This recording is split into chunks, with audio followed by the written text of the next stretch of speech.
Muy buenas noches. Distraídos por aviones para los que hay que comprar boletos, por trompeadas allá de cosas que estaban pasando, no nos habíamos dado cuenta que hay un tema que sigue ahí. Y como no nos habíamos dado cuenta, yo diría, pues los malosos hicieron de las suyas y de repente tuvimos un fin de semana terrible en 3 o 4 estados de la República, matanzas, cosas como del 2010. De verdad, yo pensaba y decía, todo esto que está pasando es como un fin de semana de 2010, de la peor temporada del calderonismo, ¿no? Sí, en 4 estados, múltiples matanzas, un grupo musical desaparecido, en Madera se meten no sé cuántos.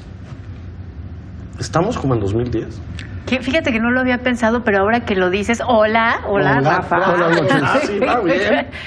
Ahora que lo dices, tienes toda la razón, pero con una diferencia fundamental, que en ese momento nos lo explicábamos porque había una estrategia de combate frontal al narco y decíamos, es que no hay una estrategia inteligente pensada que no esté generando problemas de guerras entre criminales, ¿no? Y culpábamos a Calderón, y con toda la razón creo que lo tenemos que seguir culpando y responsabilizando por ello. Pero en este momento estamos viendo escenarios similares sin una estrategia de combate frontal al narco. Bueno, a ver, nada más diré esto antes de dar la palabra a Rafa. Decimos que no, pero hubo un evento en Tamaulipas donde por una agresión mueren 11 malosos o supuestos malosos y nadie del ejército. Son muy malos agrediendo, o en nuestro índice de letalidad ya va para arriba otra vez, ¿no? O sea, agreden a los del ejército. Ya acaban 11 malosos muertos y del ejército nadie. En tiempos de Calderón, el escándalo que sería eso. No, tu percepción me parece correcta. Si uno revisa lo que ha ocurrido en los últimos días, pues recuerda los momentos más sangrientos, los momentos más de veras violentos del principio o cuando empezó la llamada guerra contra el narco. Los números son fríos, por desgracia, aunque hablemos de tragedias y de familias y de huérfanos. Es decir, 32.684 muertos entre enero de 2019 y noviembre de 2019. Más 20.000 desaparecidos más. Bueno, 7% arriba del año anterior. En esta cifra hay una interesante que yo creo que tenemos que mencionar, 917 feminicidios como parte de esta cifra, es decir, de muertes violentas. Quiere decir esto que el gobierno no ha podido contener al menos, porque ese es el discurso que hemos escuchado, contener la violencia. La violencia ha aumentado poco a poco. Esto que son números, pues se traduce, según la última entrevista del INEGI, el 72% de los mexicanos tiene miedo, el 45% ha estado cerca de algún episodio violento. Y no hay que confundir aquí la violencia, digamos, de crimen de poca monta. Es de la cotidiana. Sí, la de todos los días. A nadie le gusta que le roben su coche, ni que le roben. Pero esa es un tipo de violencia. Lo que no se ha contenido es el crimen organizado y la cantidad de bandas cada vez mejor armadas, más violentas y sin control. Suponíamos que la Guardia Nacional y la estrategia que más o menos explica en algunos momentos el secretario de Seguridad empezaría a dar resultados, pero vemos un enero francamente sangriento. Sí, un enero muy complicado. Bueno, ¿qué fue? ¿Hace 9 años, Villas de Salvarcar? Ya sí, 9 años. Sí. 9 años después, un grupo musical, emboscado, asesinado, y la mitad de ellos calcinado en Guerrero. Uf, ¿no? Sí. Es decir, 9 años después. Pero fíjate que creo que la palabra clave en lo que acaba de decir Rafael es lo de la contención, porque por allí por ahí parece que quienes somos críticos de la estrategia de la administración federal actual estamos nostálgicos del pasado, cosa que yo creo que no podemos estar más lejos de ello. Pero lo que sí querríamos es que una estrategia que además ya lleva un año, por lo menos, no que lo resolviera, pero que lo contuviera. La palabra es la contención, o sea, que se hubiera detenido en lo que estaba y responsabilicemos al pasado. Bueno, responsabilicemos al pasado, pero que con la nueva estrategia, que sí es radicalmente distinta a las que habíamos venido observando en los gobiernos anteriores, pues que empezara a dar muestras de algo, ¿no? ¿No pasa un poco, Rafa, como en todo lo que hace esta administración, que destruir el pasado para construir el futuro tiene estos lapsos terribles? Sí. Es decir, destruir Policía Federal, Ejército, Marina en su tal, o como estuvieran bien o mal, ¿no? Para decir, no, aquí todo va a ser la Guardia Nacional.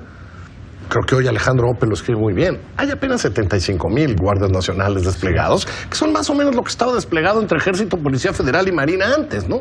Y se crean estos... Vamos a ver cuándo tengamos buena Guardia Nacional. Bueno, es que tienes razón. En este y en otros muy importantes territorios o terrenos del gobierno federal, lo que se desmantela no tiene... O sea, hay un periodo no solo de incertidumbre, hay un periodo de costo altísimo, de vidas humanas. Bueno, podemos hablar de salud, podemos hablar un poco de economía y podemos hablar y estamos hablando de inseguridad. De modo que estamos un poco en una tierra de nadie y en unos caminos sin ley, como hubiera querido Graham Greene. Bueno, ¿qué está pasando? Desaparece el grupo. En Madera, un pueblo lo toman, lo incendian y no hay...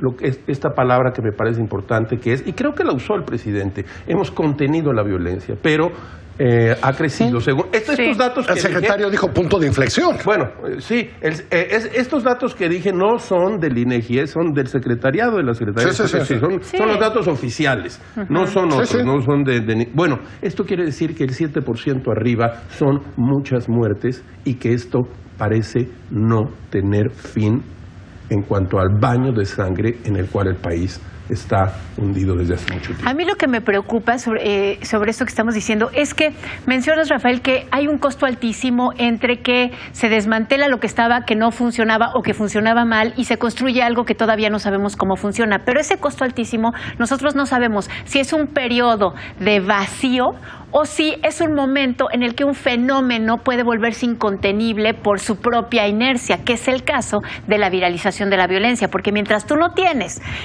un mecanismo efectivo de contención de grupos criminales, no es que ellos siguen con sus dosis, sino que esto crece. Y también los grupos criminales también lo leen. Claro. Los grupos criminales ven cuánta gente está paseando cerca de los lugares que están. Los grupos criminales actúan según se actúa contra ellos, ¿no? Así es, a eso me refiero, a que no nada más es un momento de que paren todo lo que estamos haciendo porque estamos acomodando el cuarto, sino que mientras acomodamos el cuarto, aquello puede llegar a niveles que cuando ya tengamos la Guardia Nacional con todos los efectivos que necesitemos, o los programas sociales ya están funcionando. Esa es la verdad. Eso es a mí cuando eso funcione. Para mí eso es una de las estrategias más preocupantes, la relación mecánica entre pobreza y violencia, que quienes saben han demostrado que no tiene que ver directamente, no hay una cosa mecánica, la pobreza trae violencia, no es así. Y si son los programas sociales los que el presidente y su equipo de seguridad piensan que va a disminuir la violencia, me parece que eso no va a ocurrir así y no está ocurriendo en este momento. En Guanajuato murieron 19 personas este fin de semana. Sí. Es una cosa realmente, fue un fin de semana que cualquiera que leyera el periódico y no viviera aquí diría, bueno, este país está en guerra, hay una balacera y hay una matadera. Pero y me además, parece que puede ser así. A veces pensamos que estas estrategias además tienen que ser de muy largo plazo porque estamos hablando de todo el país. Pero no, o sea, tenemos ciudades en donde la violencia se pudo contener en menos de 6 meses y con estrategias de los 3 tipos. O sea, en el norte hubo estrategias con programas sociales en Tijuana. En el sur hubo estrategia de combate frontal con el ejército. Y funcionó el ejército con una regadera de sangre espantosa. Pero también funcionaron los programas sociales en el norte, en Ciudad Juárez. Y funcionaron en menos de 6 meses, fíjate eso. O sea, entonces, algo aquí está... Insisto, dejaron de funcionar. Y luego dejaron de funcionar, tienes toda la razón. Es decir, y luego dejaron de Juárez funcionar. Está donde estaba y Veracruz antes. Igual. Otra vez regresaron. Sí, ¿no? Otra vez. Había en Sinaloa, por las razones que ustedes quieran y manden, había bajado notablemente, porque nos movemos como todo es tan cambiante. Decimos, Sinaloa violentísimo. Sinaloa estaba en el lugar 28, hasta el Culiacanazo y hasta Ovidio. Tamaulipas estaba muy, muy arriba, bajó también, ahora regresó, y Ciudad Juárez está en un momento como del 2012 o 13. Quiere decir que dejó de funcionar y la violencia repuntó. Eso es todo lo que podemos decir al respecto y es muy grave. Y que sí es preocupante. Yo hoy escribí una columna. Durazo le dice a los nuevos reclutas, vienen meses muy difíciles. Híjole, más difíciles que estos, pues ya no quiero ni pensar cuáles son. Y no nos queda más que ponerlo sobre la mesa, ¿no, Carlos? Yo no veo hay la una preocupación solución de estas matanzas, de estos enfrentamientos. No estamos hablando de esto que sabemos que se arreglará de otra manera, con justicia cotidiana, con muchas cosas, ¿no? Sí. Que es eso, los robos a celulares, las entradas a la casa, esa es otra cosa. Buenas noches, Carlos. Buenas noches. Nos vamos más preocupados. Nos vemos mañana, que les vaya bonito.